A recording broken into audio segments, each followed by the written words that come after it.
എല്ലാവർക്കും ലതാസ് രുചി സെഡിലെ അടുത്ത എപ്പിസോഡിലേക്ക് സ്വാഗതം. ഇനി ഞാനിവിടെ ബ്രെഡ് വെച്ചിട്ട് ഒരു വെറൈറ്റി ഐറ്റമാണ് ഉണ്ടാക്കുന്നത്. ബ്രെഡ് കൊത്തെന്നാണ് ഇതിന് പറയുന്നത്.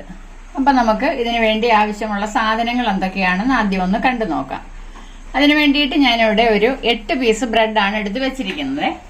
അപ്പോൾ ഈ 8 പീസ് ബ്രെഡിന്റെ കൂടെ വേണ്ടുന്ന സാധനങ്ങൾ: ഒരു 2 സവാള ഞാൻ ചെറുതായിട്ട് കൊത്തി അരിഞ്ഞ് വെച്ചിട്ടുണ്ട്. അതേപോലെ തന്നെ ഒരു ടീസ്പൂണോളം ഇഞ്ചി, പിന്നെ ഒരു 1/2 ടീസ്പൂണോളം വെളുത്തുള്ളി, ഒരു തക്കാളി, ഏകദേശം വലിയ ഒരു തക്കാളി, ചെറുതാണെങ്കിൽ 2 എടുത്തോളം, പിന്നെ കുറച്ച് കറി ലീവ്സ്. പിന്നെ ഇതിന്റെ മസാലകൾ വേണ്ടുന്നത് ഒരു ടീസ്പൂൺ മുളക് പൊടി, ഒരു 1/2 ടീസ്പൂൺ വേണ്ട, ഒരു 1/4 ടീസ്പൂൺ മഞ്ഞൾപ്പൊടി, 1/4 ടീസ്പൂൺ കുരുമുളക് പൊടി, പിന്നെ ഒരു ടീസ്പൂണോളം ഗരം മസാല.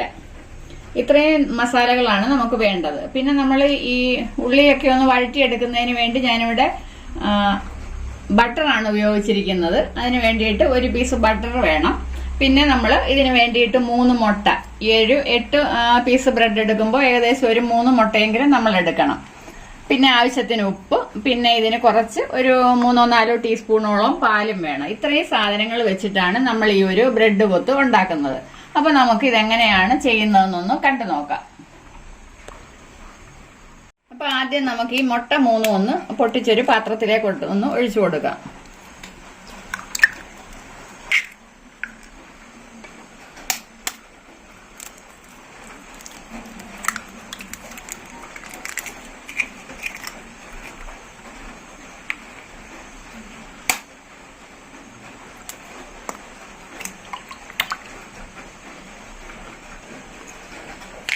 അപ്പൊ 3 മുട്ട ഞാനിവിടെ പൊട്ടിച്ചൊഴിച്ചിട്ടുണ്ട്. ഇനി നമുക്ക് അതിന്റെ കൂടെ ഇവിടെ എടുത്തു വെച്ചിരിക്കുന്ന ഈ കുരുമുളക് പൊടിയും കൂടെ ഇതിന്റെ കൂടെ ഒന്ന് ആഡ് ചെയ്ത് കൊടുക്കാം.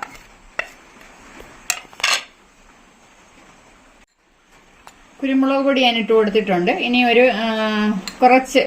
പിഞ്ച് ഉപ്പും കൂടെ ഈ മുട്ടയുടെ കൂടെ ഒന്ന് ഇട്ട് കൊടുത്തിട്ട് നന്നായിട്ടൊന്ന് മിക്സ് ചെയ്തെടുക്കാം.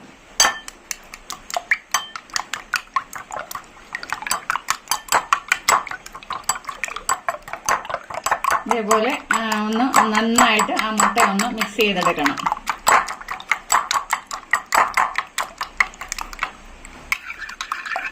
ഈ മുട്ട ഒന്ന് മിക്സ് ചെയ്തതിന് ശേഷം നമുക്കൊരു പാത്രം അടുപ്പിൽ വെച്ചിട്ട് ഗ്യാസ് ഒന്ന് ഓണാക്കാം.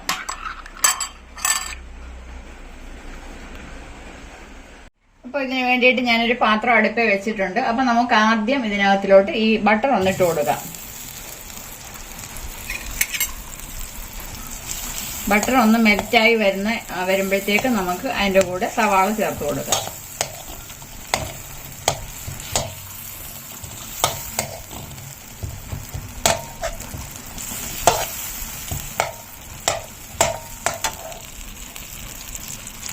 നമുക്കിനി ഇതിനകത്തിലോട്ട് ഈ സവാള ഒന്നിട്ട് കൊടുക്കാം.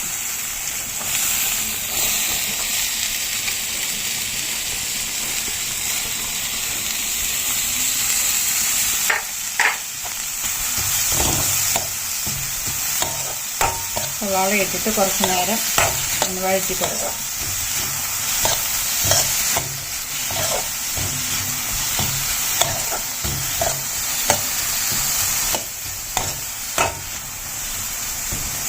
ഒരുപാട് വഴറ്റിയെടുക്കുകയൊന്നും വേണ്ട. ഒരു പകുതി പരുവം ആവുമ്പോൾ നമുക്ക് മസാലപ്പൊടികളൊക്കെ ചേർക്കാം. ഇനി നമുക്ക് ഇതിന്റെ കൂടെ എടുത്തു വെച്ചിരിക്കുന്ന ഇഞ്ചിയും വെളുത്തുള്ളിയും കൂടെ ചേർത്ത് കൊടുക്കാം.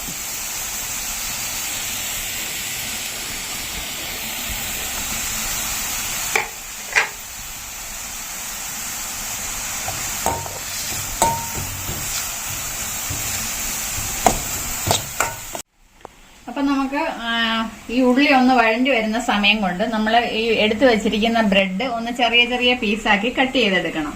അപ്പൊ അതിന് വേണ്ടിയിട്ട് ഞാൻ ബ്രെഡ് എടുത്തിട്ട് ഇതേപോലെ ഒന്ന് കട്ട് ചെയ്യണം.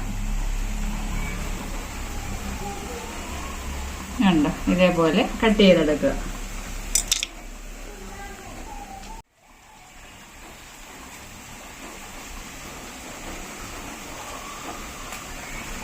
ഇതേപോലെ എല്ലാ പീസും നമുക്കൊന്ന് കട്ട് ചെയ്തെടുക്കാം.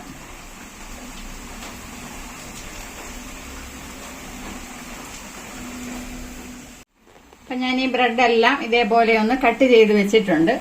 അപ്പൊ നമുക്കിനി ഉള്ളി ഒന്ന് വഴണ്ടോന്നൊന്ന് നോക്കാം. അപ്പൊ നമ്മുടെ ഉള്ളിയൊക്കെ ഇവിടെ വഴണ്ട് വന്നിട്ടുണ്ട്. അപ്പൊ നമുക്ക് ഇതിനകത്തിലോട്ട് എടുത്തു വെച്ചിരിക്കുന്ന ഈ കറി ലീവ്സ് ഒന്ന് ഇട്ട് കൊടുക്കാം.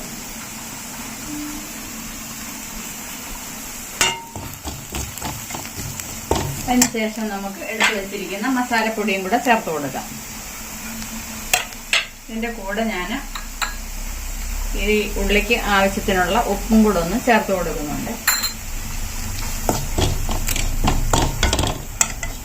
മസാലപ്പൊടിയുടെയൊക്കെ പച്ചമണം ഒന്ന് മാറി കിട്ടുന്നിടം വരെ നമുക്കൊന്ന് വെയിറ്റ് ചെയ്യാം.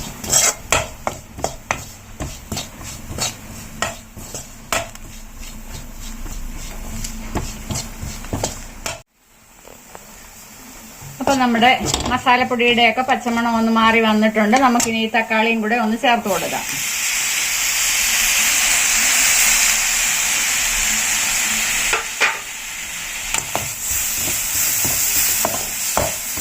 തക്കാളിയും കൂടെ ചേർത്തിട്ട് കുറച്ച് സമയം കൂടെ ഒന്ന് വഴറ്റി കൊടുക്കാം.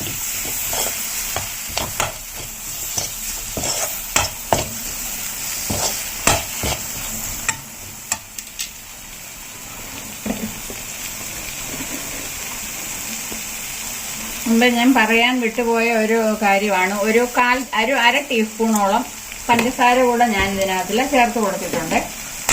ആവശ്യമുള്ളവർ മാത്രം ചേർത്താൽ മതി, ഇല്ലെങ്കിൽ ചേർക്കണ്ട. പഞ്ചസാര ചേർക്കുമ്പോൾ ഒന്നും കൂടെ ഒരു ടേസ്റ്റ് കിട്ടും, അതുകൊണ്ടാണ് ഞാൻ ആ പഞ്ചസാര ചേർത്തിട്ടുള്ളത്. അപ്പൊ നമ്മുടെ തക്കാളിയൊക്കെ ഒന്ന് വഴഞ്ഞു വന്നിട്ടുണ്ട്. ഇനി നമ്മൾ എടുത്തു വെച്ചിരിക്കുന്ന മുട്ട ഒന്ന് ചേർത്ത് കൊടുക്കാം.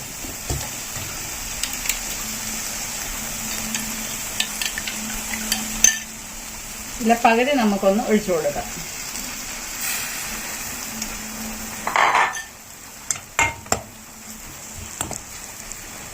ഒഴിച്ചു കൊടുത്തതിന് ശേഷം നമുക്ക് കട്ട് ചെയ്ത് വെച്ചിരിക്കുന്ന ബ്രെഡും കൂടെ ഒന്ന് ചേർത്ത് കൊടുക്കാം.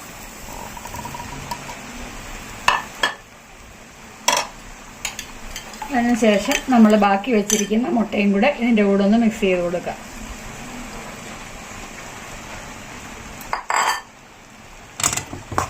ഇനി ഇതെല്ലാം കൂടെ നമുക്കൊന്ന് മിക്സ് ചെയ്തെടുക്കാം.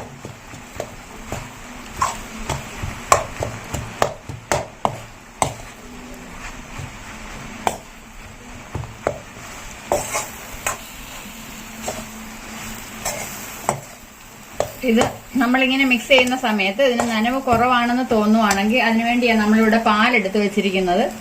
കുറച്ച് പാലൊന്ന് ചേർത്ത് കൊടുക്കുക. ആവശ്യത്തിന് മാത്രം ചേർത്താൽ മതി, കൂടുതൽ ചേർക്കേണ്ട കാര്യമില്ല.